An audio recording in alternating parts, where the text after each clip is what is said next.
आप सब लोगों का welcome.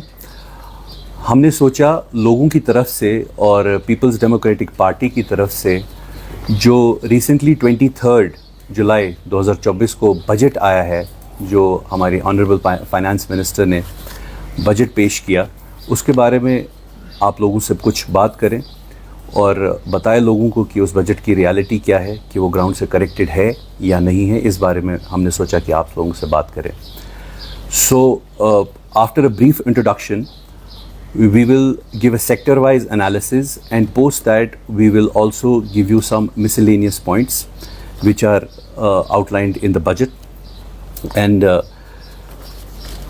what we believe is that this budget is not related to the ground realities. It's too futuristic कि future में ये करेंगे, future में वो करेंगे, ऐसा करेंगे, वैसा करेंगे। And at the same time, इसमें जो आज की प्रॉब्लम्स है, the problems of today, it does not cater to the problems of today. So in the budget speech, if you see, Honorable Finance Minister साहिबा ने अपनी बजट स्पीच में initial bit में ये कहा कि I am honored to present to the August House the budget for the Union Territory of Jammu and Kashmir for fiscal year 2024-25.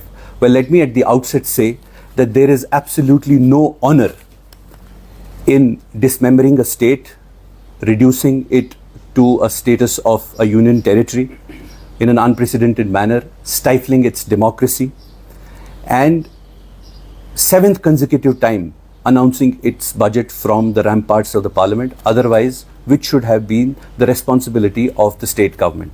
So it's the 7th year. So that is why what we have said is that ये जो budget है, it's not a people centric budget, it's a Babu centric budget. ये लोगों का budget नहीं, लोगों के representatives का बजट नहीं, ये अफसरशाही का बजट है जो कि 7 साल से यहाँ पे तानाशाह की तरह यहाँ पे काम कर रहे हैं। अगर आप फाइनेंस मिनिस्टर साहिबा का इनिशियल 20% स्पीच का देखें तो उन्होंने उसमें बात की है सिक्योरिटी की, उन्होंने बात की है लॉ एंड ऑर्डर की, नॉर्मलसी की, रिफॉर्म्स की। सो ऑल इन ऑल अगर पहली इनिशियल बिट हम देखें उस स्पीच का तो वो एक पॉलिटिकल स्पीच है rather than a budget speech. जिस टाइम पे वो लॉ एंड ऑर्डर की बात कर रही थी या नॉर्मलसी की बात कर रही थी, रिफॉर्म्स की बात कर रही थी, उसी टाइम पे त्रिखा टॉप जम्मू और कुपवारा में जो कश्मीर डिवीज़न में वहाँ पे दो मुठभेड़ें हो रही थी और हमारे जो आर्मी के नौजवान हैं, आर्मी के जवान हैं, वो मुठभेड़ में फंसे हुए थे, टेररिस्ट अटैक में, इनकाउंटर अटैक्स चल रहे थे। So this is pure dichotomy and quite ludicrous कि एक साइड से वो सिक्योरिटी की बात करती हैं और दूसरे साइड से उसी दिन जिस दिन बजट पेश कर रहे हैं उस पर सिक्योरिटी की बात कर रही हैं। दो यहाँ पे सिक्योरिटी इश्यूज और एनकाउंटर्स चल रहे हैं। And I take strong objection to the fact that she said that we have a legacy of fiscal stress. उन्होंने कहा हमारे पास मैं बताता हूँ उसका तर्जुमा अभी बताऊँगा। We have a legacy of fiscal stress. And at the same time she said कि 70% of our economic needs are funded by the central pool. इसका मतलब ये है कि हमें अपना घर वो चलाना नहीं आता, हमें अपना जो खर्चे हैं वो चलाने नहीं आते, तो हमें fiscal finance minister in her speech तो वो चलाना नहीं आता। तो ये चीज़ जो है वो काफ़ी निंदनीय है। मैं इसलिए ये बताऊंगा, जब से यहाँ पे अगर कोई भी रीजनल पार्टी है, पीपल्स डेमोक्रेटिक पार्टी, मैं आपको थोड़ा इसका एक्सप्लेन करता हूँ कि पीपल्स डेमोक्रेटिक पार्टी एक वाहिद एक पार्टी है जिन्होंने जब भी कांग्रेस के साथ भी अलायंस किया, बीजेपी के साथ भी अलायंस किया, तो वो किसी शर्त के बेसिस पे किया। तो अगर आप देखेंगे कांग्रेस के साथ जो अलायंस किया उसमें भी कॉमन मिनिमम प्रोग्राम था, जो बीजेपी के साथ अलायंस किया उसमें भी कॉमन मिनिमम प्रोग्राम था। बिना शर्तों के ने कम से कम पीडीपी ने किसी के साथ कोई अलायंस नहीं किया, बाकी पार्टीज ने किया होगा, हमने नहीं किया। तो उसमें जो 2015 में हमने गवर्नमेंट बनाई थी उसमें एक बात कही थी हमने कि हमें हमारे पावर प्रोजेक्ट्स वापस दे दीजिए ताकि हम ये फिस्कल कंसोलिडेशन कर सके। जो आपने बोला है कि हमें अपना घर नहीं चलाना था। There is a legacy of fiscal stress and 70% of our economic needs are being catered by the central pool. Well, there is another reality. Despite being a low resource mobilization state, उसके बावजूद भी लो resource mobilisation state होने के बावजूद भी हमारा central pool में ठीक ठाक कंट्रीब्यूशन है, और एट द सेम टाइम हमारे अलावा 9 स्टेट्स ऐसी हैं जो स्पेशल कैटेगरी स्टेटस में मानी जाती हैं. स्पेशल कैटेगरी स्टेटस वाली स्टेट्स वो होती हैं जहाँ पे जोग्राफिकल जो हिमालयन स्टेट्स हैं और बॉर्डर एरियाज वाली स्टेट्स हैं, जहाँ पे जोग्राफिकल कंडीशंस इकोनॉमिक एक्टिविटीज़ को ज़्यादा पनपने नहीं देती है, उसकी वजह से इन्हें स्पेशल कैटेगरी स्टेटस माना जाता है. तो यहाँ पे ज़्यादा कंट्रीब्यूशन सेंटर का ही होता है, लेकिन ये हमें दुहाई दे रहे हैं कि आपको हम 70% सेंटर से भी देते हैं और आपका अपना लेगेसी ऑफ फिस्कल स्ट्रेस है, तो हमें हमारे पावर प्रोजेक्ट्स वापस दे दीजिए. जो हमने कहा था कॉमन मिनिमम प्रोग्राम में, हमारा फिस्कल स्ट्रेस भी कम हो जाएगा. और एट द सेम टाइम मैंने आज तक तो नहीं सुना बाकी 9 स्टेट्स में आपने ये बात कही है, ये जताया है. एक साइड से आप बोलते हैं हमें हमको अपनाना है, दूसरे साइड से आप जता रहे हैं कि हम आपकी डेवलपमेंट के लिए पैसे देते हैं सेंट्रल पूल से. बाकी सारी 9 स्टेट्स में जो कि स्पेशल कैटेगरी स्टेटस स्टेट्स है, उनमें तो ये बात कभी नहीं हुई. तो let me just now talk about the sector wise analysis of this budget. ये बजट काफ़ी डिसअपॉइंटिंग है हमारे लिए, इसलिए मैं सबसे पहले एग्रीकल्चरल सेक्टर की बात करूंगा. The provisions are profoundly disappointing. You see the problem with the apple growers या saffron growers या आपके walnut growers है या paddy growers है, उनकी problems इस टाइम ये है, कुछ उनकी problems ये है कि सबसे पहले उनका कर्जा बहुत ज़्यादा चढ़ चुका है. पिछले 2-3 साल में जिस तरीके से उनके जो क्रॉप्स है वो डिस्ट्रॉय हो गए, चाहे वो सड़कों पे डिस्ट्रॉय हो गए या कहीं और पे डिस्ट्रॉय हो गए या कोल्ड स्टोरेज में सड़ गए, वो जो उनके क्रॉप्स डिस्ट्रॉय हुए हैं, उनके इश्यूज़ ये हैं कि ये हमारा कर्जा माफ़ हो जाए. और at the same time they are also facing a huge influx of commodities from international markets. तो इसका सोल्यूशन ये होना चाहिए था कि जो ये किसान क्रेडिट कार्ड के जो लोन्स चढ़ चुके हैं वो काफ़ी ज़्यादा लोन्स हो गए हैं और इनको लोन वेवर होना चाहिए.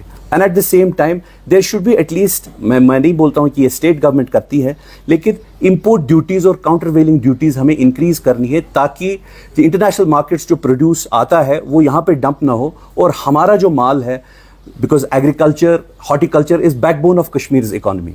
आपको ये पता होना चाहिए कि जो हमारा माल है वो सड़ रहा है कोल्ड स्टोरेजेस में. तो ये इन चीज़ के बारे में प्रोविजंस होने चाहिए, एटलीस्ट डायरेक्शन दी जानी चाहिए थी सेंट्रल गवर्नमेंट को कि इंपोर्ट ड्यूटीज़ बढ़ाइए, आप काउंटरवेलिंग ड्यूटीज़ बढ़ाइए, हमारा माल सड़वाइए मत कोल्ड स्टोरेजेस में. But however there is absolutely nothing done on that. Kisan credit cards में इतने सारे, जो मैंने इससे पहले भी बोला, किसान क्रेडिट कार्ड्स में इतना सारा लोन चढ़ गया है, कुछ 200-300-400 करोड़ लोन है, कुछ 100 करोड़ लोन है. अगर मेरा ये क्वेश्चन है, जम्मू कश्मीर बैंक या स्टेट बैंक या बड़े बड़े बैंक्स अगर उद्योगपतियों का कर्जा माफ़ करते हैं तो गवर्नमेंट ऑफ इंडिया को, एलजी एडमिनिस्ट्रेशन को, गवर्नमेंट ऑफ इंडिया को, बीजेपी को कश्मीर के किसान के साथ, एप्पल ग्रोवर के साथ, सैफरन ग्रोवर के साथ, पैडी जो अपना राइस उगाते हैं, उनके साथ क्या दुश्मनी है कि वो उनका कर्जा माफ़ नहीं कर सकते? अगर ये बड़े बड़े उद्योगपतियों का कर्जा माफ़ करते हैं तो इनका क्यों नहीं कर्जा माफ़ कर सकते हैं?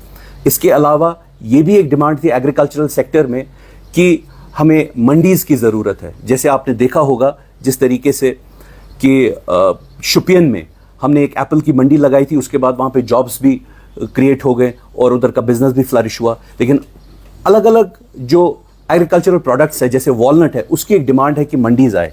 बट दोज मंडीज़, वो मंडियाँ इस पर्टिकुलर बजट में हमने उसके बारे में कोई बात नहीं की है. So agriculture all in all has been the provisions are quite disappointing. At the same time handicrafts के बारे में, देखिए एक allied sector है, handicrafts के बारे में आपने कोई भी provision handicraft के artisans के बारे में, handicrafts के बारे में उसकी promotion कैसे करेंगे, किस तरीके से हम कश्मीर के products को world class बनाएंगे, उसके बारे में कोई भी किसी भी तरीके की बात नहीं की गई है. And that is very disappointing. From the agricultural sector, now I will talk about the unemployment that has happened, the youth sector, the employment sector. आपको ये पता होना चाहिए कि Jammu Kashmir is facing the highest job crisis in the last 5-10 years. It is facing the highest job crisis in the country. Center for Monitoring Indian Economy कहता है कि यहाँ पे highest ایجوکیٹڈ یوتھ ہے جو ہائیسٹ جو انمپلائڈ ہے, highest unemployment rate amongst the educated youth. اس کے علاوہ ایم ایچ اے کی رپورٹ ہے 2020 کے بیچ میں اور 2022 کے بیچ میں, آپ آپ اس رپورٹ پہ دیکھ سکتے ہیں کہ 78 لوگوں نے سوسائڈ کیا ہے. کس وجہ سے؟ کیونکہ وہ انمپلائڈ تھے, اس وجہ سے سوسائڈ کیا ہوا ہے. Suicide rate has increase due to unemployment, but there is a problem, they are not recognising this. آپ اگر all India survey on higher education دیکھیں, وہاں پہ 3,01,1889 اسٹوڈنٹس انرول کرتے ہیں ہر سال گریجویٹ کورسز میں. لیکن ایک پرابلم ہے کہ اتنے لوگ جو گریجویٹ کورسز میں انرول کرتے ہیں, دوسرے سائڈ سے آپ دیکھیں بی جے پی کا اس بجٹ میں کیا سب سے زیادہ گرینڈ جیسچر ہے انمپلائڈ یوتھ کے لیے, ایجوکیٹڈ انمپلائڈ یوتھ کے لیے, وہ یہ ہے کہ ہم پرائیویٹ سیکٹر کے ساتھ کولیبریشن کر کے 1,000 گریجویٹس کو نوکریاں دیں گے. کہاں 3 لاکھ لوگ اور کہاں 1,000 نوکریاں. اس میں بھی آئی ایم شیور وہ ہینڈ پک کر کے نوکریاں چوز کریں گے, کیونکہ جس طریقے سے آپ نے دیکھا کہ وہ ایس پی او کا ریکروٹمنٹ اسکیم جو ہوا ہے ابھی پیچھے, وہاں پہ محبوب بیگ صاحب نے بھی بات کی, بارڈر ایریاز میں ایس پی اوز کو ریکروٹمنٹ کیا. آئی ایم شیور اس میں بھی وہ ہینڈ پک طریقے سے ان 1,000 گریجویٹس کو جابس دیں گے. مگر لیکن یہ 3 لاکھ گریجویٹ ہو رہے ہیں, یہی سیم چیز پوسٹ گریجویشن میں بھی پرابلم ہے, یہی چیز پی ایچ ڈیز میں بھی پرابلم ہے. سو اس چیز کو ہمیں دیکھنا پڑے گا. We have to resolve this systemic problem that is plaguing the employment as well as the education sector as well. Then there is nothing at all in this budget that has been spoken about the ASHA workers or daily wage workers. 60,000 ہمارے ASHA workers, daily wage workers 60,000 ہے, اس کے بارے میں کوئی بات نہیں کی ہے اس بجٹ میں. اس کے بعد ان کو ریگولرائز کیسے کریں, اس کے بارے میں کوئی پلان نہیں ہے. اس کے بعد اگر آپ دیکھیں, ہم نے کانسٹنٹلی بولا ہے کہ کم سے کم جو ایجوکیٹڈ یوتھ ہے جس کو نوکری کی ضرورت ہے, اسے کم سے کم ایک انمپلائمنٹ الاؤنس ہونا چاہیے. اس کے بارے میں کوئی بات نہیں کی ہے. اس کے علاوہ then there are countless number of recruitment scams that has dawned upon Kashmir from last 5-7 years. I can't even say it, مجھے یاد بھی نہیں آ رہا. FAA scam, کتنے سارے scams, FAA scams, JKSI scams اور کتنے سارے جو ریکروٹمنٹ اسکیمز ہے. اس کی وجہ سے بھی انمپلائمنٹ کافی زیادہ بڑھ گئی اور جو ایجوکیٹڈ یوتھ ہے اس پہ کافی ڈسٹریس ہے.